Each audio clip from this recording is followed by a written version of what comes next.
Hi hello welcome to botanical byte channel. So మీకు కనిపిస్తుంది అరికా palm అని చెప్తారు. సో ఇది ఆక్సిజన్ ప్లాంట్ అనమాట. సో దీనికి మనం ప్రాపగేషన్ చూసుకుందాం ఈజియెస్ట్ వే. సో ఇలా మీకు 2 బేసెస్ కనిపిస్తున్నాయి కదా, ఇది మనం మల్టిపుల్ కట్టింగ్స్ మనం చేసుకోవచ్చు అనమాట. స్టెమ్ డివిజన్ చేసుకోవచ్చు. సో ఇలా నేను చూపిస్తున్నట్టుగా స్టెమ్ డివిజన్ చేసుకోవాలన్నమాట. బేస్ నుంచి మనం కట్ చేసుకొని, అండ్ ఇక్కడ మనకి అరికా పామ్కి ఎక్కువ వాటరింగ్ అనేది మనం వేయకూడదు అనమాట. ఎందుకంటే areca palm not needs more moisture. So ఇలా నాకు 2 కనిపిస్తున్నాయి కదా, ఈ 2 బేసెస్ని కూడా మనం బేస్ నుంచి మనం జాగ్రత్తగా కట్ చేసుకుంటాం అనమాట. మేక్ షూర్ దట్ వాటర్ అనేది ఎక్కువగా వేయకూడదు.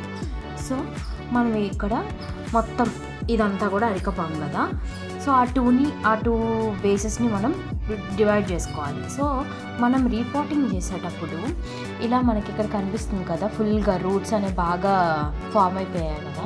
సో ఇలా మనకు ఉండకూడదు అనమాట. దీనికి 50% కట్ చేసుకొని మనం ఎప్పుడు కూడా రీపాటింగ్ చేసుకోవాలి. ఇది ప్లాంట్ అనేది హెల్తీగా గ్రో అవ్వడానికి టిప్ అనమాట.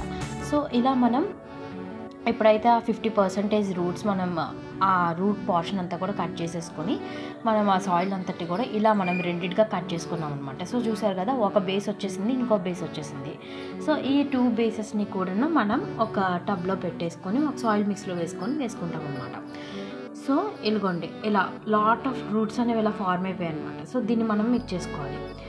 సో మనం ఇక్కడ చూసినట్టుగా డివైడ్ చేసేసుకున్నాం కదా. సో 2 ఇంకో పాట్లో కూడా నాకు చాలా ఉన్నాయి. సో దాని నుంచి సైడ్ నుంచి వచ్చేటటువంటి స్టెమ్ డివిజన్ చేసుకొని నాకు మొత్తం ఒక 5 వచ్చాయన్నమాట. సో ఇది తెలియక మనం కొనేసుకుంటూ ఉంటాం అనమాట.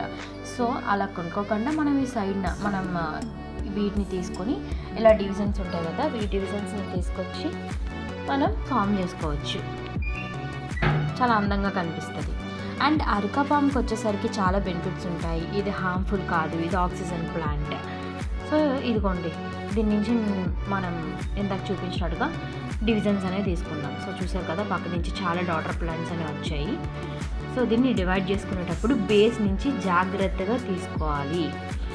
అండ్ ఇక్కడికి వచ్చేసరికి ఏంటంటే సాయిల్ మిక్స్కి వచ్చేసరికి మనం మేజర్గా కన్సిడర్ చేయాల్సింది ఏంటంటే compost, sand, garden soil, and మీరు కొద్దిగా పెర్లైట్ వేసుకుంటే పెర్లైట్ వేసుకోవచ్చు.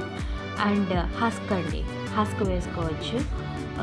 శాండ్ మోస్ట్ ఇంపార్టెంట్ అనమాట. శాండ్ ఉంటే అది ఈజీగా రూట్స్ అనేవి ఎమర్జ్ అవ్వడానికి మనకి హెల్ప్ అవుతూ ఉంటాయి. So sand and next charcoal అనేది మేజర్గా వేసుకుంటూ ఉంటారు, కానీ ఇక్కడ నా దగ్గర లేదు కాబట్టి నేను వేసుకోలేదు. చార్కోల్ అనేది కూడా వేసుకోండి. సో ఇలా మనం సాయిల్ మిక్స్ కలుపుకుంటే, ఎందుకంటే దీనికి ఎక్కువగా మాయిశ్చర్ అనేది అవసరం లేదు కాబట్టి మనం ఇలా వేసుకోవాలన్నమాట. సో మనం ఇలా నీట్గా అప్రైట్ పొజిషన్లో బాల్ ఆఫ్ ఎర్త్తో పాటు మనం దీన్ని రూట్స్ అనేవి కొద్దిగా డిస్టర్బ్ అవ్వకుండా మనం దీన్ని నాటుకోవాలన్నమాట. సో ఇలా నాటుకోవాలి. ఎక్కువగా మాయిశ్చర్ వేయకూడదు, ఇది మాత్రం మేజర్ ఇంపార్టెంట్. ఎందుకంటే దీనికి ఎక్కువ మాయిశ్చర్ ఉండకూడదు అనమాట. ఎందుకంటే ఎక్కువ మాయిశ్చర్ ఉంటే రాటన్ అయిపోతుందండి. రాటన్ అయిపోతే సరిగ్గా మీకు రాదు. సో ఎక్కువ మాయిశ్చర్ అనేది ఉండకూడదు, ఇది మాత్రం మేక్ షూర్ పెట్టుకోండి. సో కొనాల్సిన అవసరం లేదండి, ఒక్క మొక్క కొంటే చాలు, దాని నుంచి మనం ఎలా ప్రాపగేట్ చేసుకోవచ్చు. ఇది తెలియక చాలామంది కొనేస్తూ ఉంటారు. అండ్ డెకరేటివ్ పర్పస్కి కూడా చాలా మంచిగా యూస్ అవుతుంది. చాలామందికి డౌట్ ఏంటంటే ఇండోరా అవుట్డోరా అని అంటుంటారు. అరికా పామ్కి వచ్చేసరికి ఇండోర్ అని చెప్తారు, కానీ మీడియం సన్లైట్ అనేది తాగాలండి. మీడియం సన్లైట్ అనేది దీనికి చాలా అవసరం. అలాగని లోపల పెట్టేస్తూ ఉంటే సరిగ్గా హెల్తీగా మనకి గ్రో అవ్వదన్నమాట. సో మీడియంగా మీకు బాల్కనీ సైడ్ కానీ కొద్దిగా ఎక్కడైతే మీకు సన్ తగిలి